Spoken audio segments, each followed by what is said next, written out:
মহানন্দা নদী গর্ভ থেকে বালি উত্তোলন যাতে না হয় সেই দাবিতে ভূমি ও ভূমি সংস্কার দপ্তরের আধিকারিকদের ঘিরে বিক্ষোভ দেখালো এলাকাবাসী। বুধবার চাচল 2 নম্বর ব্লকের বাহারাবাদের ঘটনা। সেখানে বাহারাবাদ, হোসেনপুর ও থারাস গ্রামের মানুষজন বিক্ষোভ দেখান। বিক্ষোভকারীদের দাবি, প্রতি বছর নদীতে জল কমলে বালি উত্তোলন হয়, ফলে বর্ষার সময় নদী তার গতিপথ হারায়, আর যার ফলে এলাকার কৃষি জমি নষ্ট হচ্ছে। নদীর গ্রাসের চলে যাচ্ছে একের পর এক বসত বাড়িও।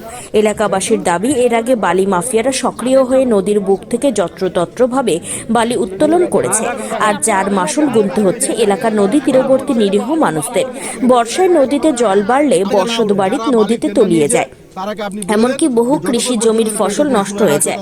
স্থানীয় জেলা পরিষদ সদস্য আব্দুল হাই বলেন, বালি কাটার ফলে এলাকার সাধারণ মানুষ ক্ষতিগ্রস্ত হচ্ছে। আমরা চাই বালি কাটা বন্ধ হোক, এই নিয়ে দপ্তরে আবেদন রাখবো।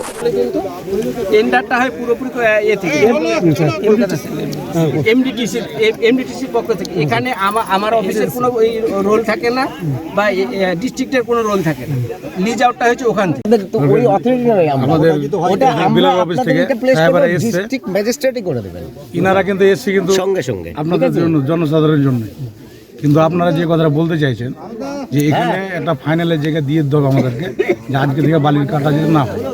ফাইনালের কথাটা বলা হয়নি। বিষয়টা হচ্ছে ইনারা জনসাধারণের সাথে আছে, আমরা আছি, আপনাদের অসুবিধা না হয় সেই জায়গাটা অফিসিয়ালিভাবে দেখব। স্যার, আমি থারা জমিদের মেম্বার প্রতিনিধি।